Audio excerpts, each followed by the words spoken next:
Hey, everybody, this is Perch. I'm going to throw a couple ideas out here, and they're going to seem a little disconnected, but I promise they're not. This is all kind of one thread. The other thing I think is going to happen is if you're closely listening to the show and you're a creator, and in particular, a couple of creators I talk to, I'm going to offend a couple of you. And I apologize for that, but at the same time, not really. So I want to throw some of these concepts out because to me, the world of making money at comics and going big in comics is crystal clear and incredibly easy. And I feel like comics is one of these unique industries where people work incredibly hard to not deliver on the very easy promise sitting in front of them. So there's being super rich and successful, and I'm not talking about 10 million copies sold of a comic. Now, no comic is anywhere remotely close to that right now.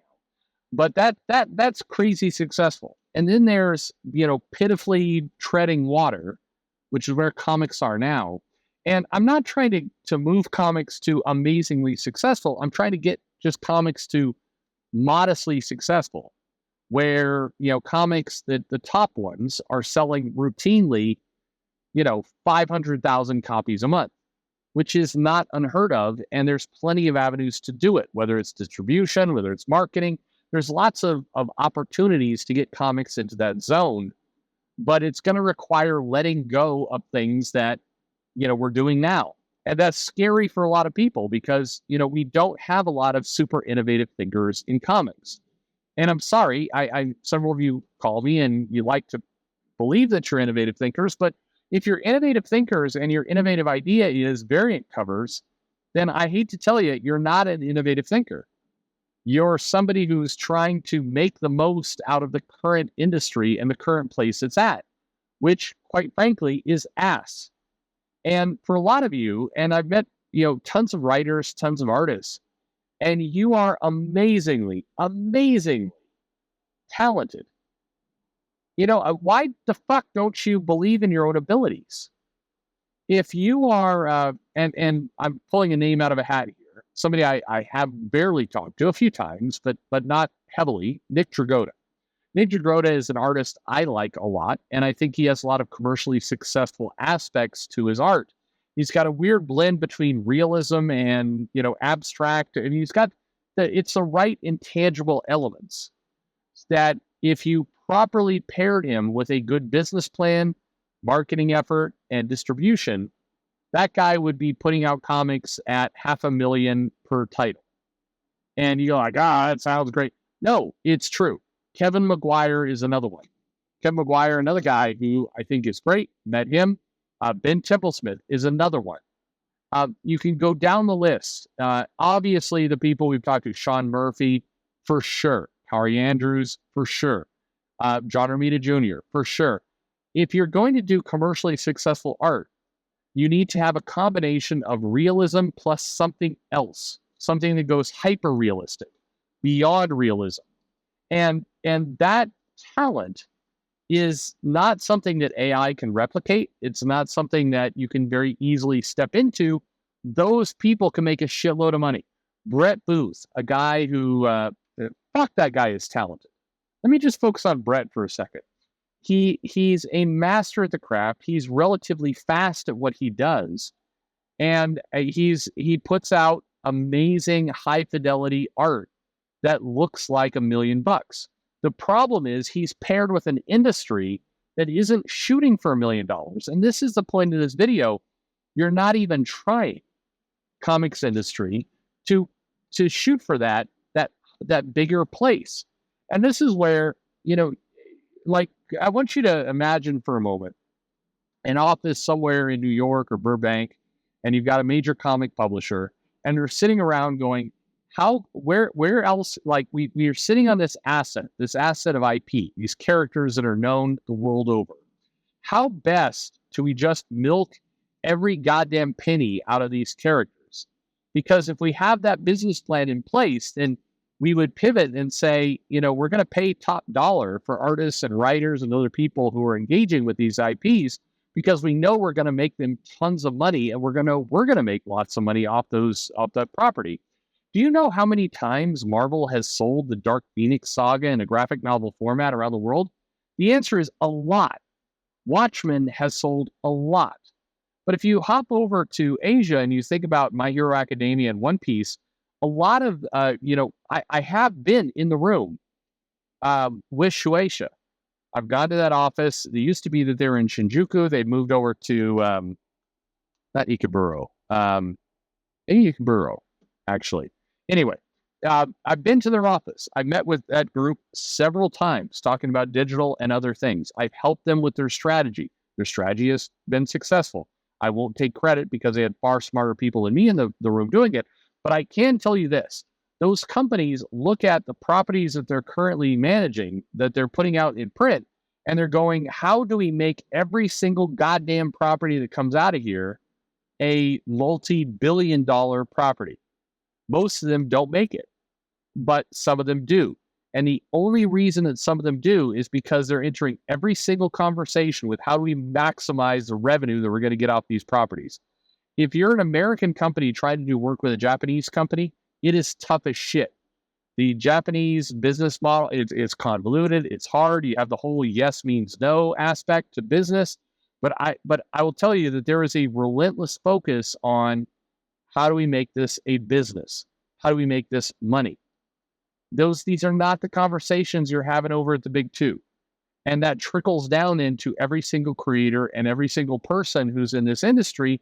And it basically serves up this situation where companies are doing things like, how do we do a fourth variant cover, and what does that look like? And when you're having that conversation, I get it, you're playing to the maximum of the current business model, but the current business model sucks. Why would you want that? You have to go for harder, bigger, better, stronger. You need to be greedy. And it just fundamentally, it is the biggest kind of, dereliction of duty, negligence, crime that you have these big companies sitting on giant properties and doing jack shit with them. And when I hear big ideas, and I've talked to a lot of people over the last year who have big ideas, but the big ideas usually come down to, let's do variants. Let's do a trading card. I know, let's get, artist X, Y, and Z on this title. Cool. That doesn't help anything. Here is the really shitty truth. Right now, I want you to tell me, or you can do it in the comments, who is the number one artist in comics today? And forget about whether that artist is only doing variant covers. For me, I said, ride or die with Sean Murphy, for sure. Love the guy. But who is the biggest artist in your mind? For the sake of purposes, somebody I haven't interviewed on this channel, Art Adams is somebody I love. I own a ton of his original art. I love Art Adams. If right now you said you're a comic, you're starting a new company, and you said, I am going to pay Art Adams $20,000 a page, an insane page rate, 20 grand a page. If you could sell 500,000 copies of that comic, fuck, you'd do that deal all day long. You'd be stealing from Art Adams to get that kind of deal because the money you'd get in would far exceed what you'd pay Art Adams. But here's the thing. If you paid Art Adams to come on to Batman or Spider-Man or Superman, my God, you clearly have the combination of a world-renowned IP and an amazing artist that everybody would pay to see. What do you think if they did like Marvel says the Tom Brevoort X-Men experience has been complete shit? We're going to start over again.